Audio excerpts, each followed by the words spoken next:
Side खबरों के लिए सब्सक्राइब करें फ्लेम मीडिया और उसके बाद बेल आइकन को प्रेस करें ताकि सबसे पहले आपको मिले एक्सक्लूसिव खबरें।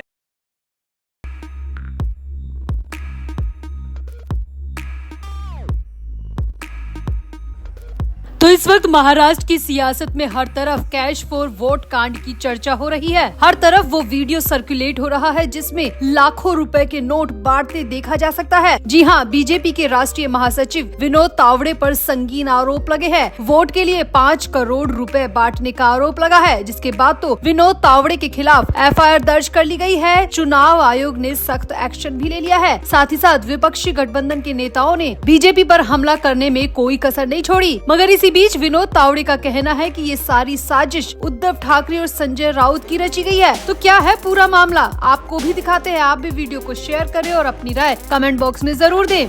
तो महाराष्ट्र में विधानसभा चुनाव की वोटिंग से ठीक एक दिन पहले, कुछ घंटे पहले 19 नवंबर को बीजेपी के राष्ट्रीय महासचिव विनोद तावड़े पर पैसे बांटने के आरोप लगे हैं। मुंबई के उपनगर विरार के होटल में चुनाव आयोग के अफसरों ने तावड़े के कमरे से 9 लाख रुपए और कुछ कागजात बरामद किए हैं। इसका वीडियो भी सामने आया है। हालांकि चुनाव आयोग ने सिर्फ इतना ही बताया है कि कुछ सीज किया गया है, डिटेल में जानकारी नहीं दी। लेकिन मीडिया की माने तो विनोद तावड़े के कमरे से 9 लाख रुपए का कैश मिला है। साथ ही साथ कहा जा रहा है कि विनोद तावड़े पर 5 करोड़ रुपए बांटने का आरोप है। विपक्षी गठबंधन MVA के आरोप के बाद चुनाव आयोग ने विनोद तावड़े और नाला सोपारा से बीजेपी कैंडिडेट राजन नाईक के खिलाफ लोक प्रतिनिधित्व अधिनियम के तहत FIR भी दर्ज की है। यहाँ आपको बता दें कि राज्य की 288 विधानसभा सीटों पर सिंगल फेज में 20 नवम्बर को वोटिंग होगी और 20 नवम्बर को वोटिंग से ठीक पहले, कुछ घंटे पहले ही इस तरह कैश मिलना अपने आप में बहुत बड़ी खबर है। यहाँ आपको बता दें कि हितेंद्र ठाकुर की बहुजन विकास अघाड़ी यानी कि BAV के विधायकों ने आरोप लगाया कि तावड़े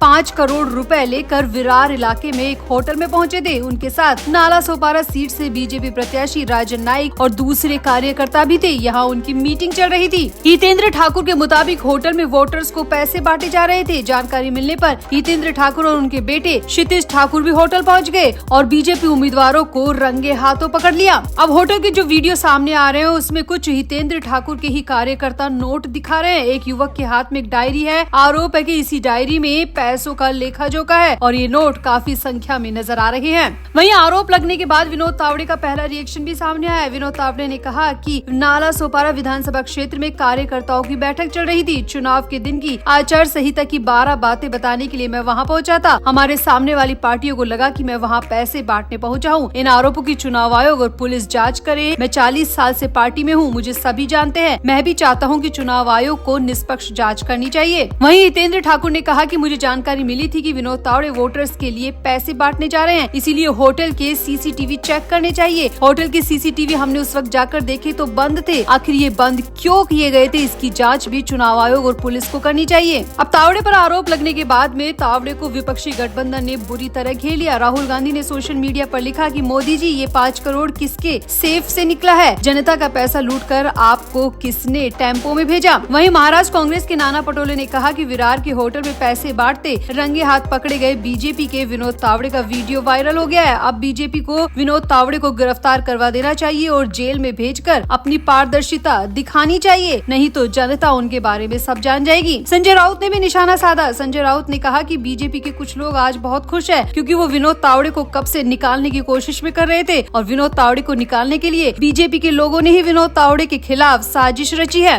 वहीं NCP नेता सुप्रिया सुले ने भी कहा कि ये बहुत चौंकाने वाला है। इतनी बड़ी पार्टी का नेता यूं खुलेआम पैसे बांट रहा है। ये चुनाव आयोग की धज्जियां और चुनाव आचार संहिता की धज्जियां उड़ाने जैसा है। वहीं विनोद तावड़े ने पैसे बांटने के आरोपों पर सफाई दी। उनका कहना है कि ये उनके खिलाफ साजिश है और चुनाव आयोग को इसकी निष्पक्ष जाँच करनी चाहिए। तावड़े ने कहा, मैं कार्यकर्ताओं से मिलने गया था, इसमें कुछ भी गलत नहीं है। ये पूरी साजिश महाविकास अघाड़ी के कार्यकर्ताओं की रची हुई है। इसके पीछे उद्धव ठाकरे और संजय राउत का हाथ है। इसकी पुलिस को गंभीरता से जांच करनी चाहिए क्योंकि मैंने कुछ भी गलत नहीं किया, इसलिए मैं डरने वाला नहीं हूँ। तो आपको क्या लगता है, होटल से जो भी वीडियो सामने आ रहे हैं, पैसे बांटने के जो वीडियो सामने आ रहे हैं, उनमें कितनी सच्चाई है? क्या ये वाकई में विनोद तावड़े द्वारा किया गया अपराध है या फिर विपक्षी गठबंधन की कोई साजिश है? क्या वाकई में पुलिस और चुनाव आयोग को इसकी जल्द से जल्द और निष्पक्ष जाँच करने की जरूरत है? आप भी अपनी राय कमेंट बॉक्स में जरूर दें और वीडियो को भी शेयर करें।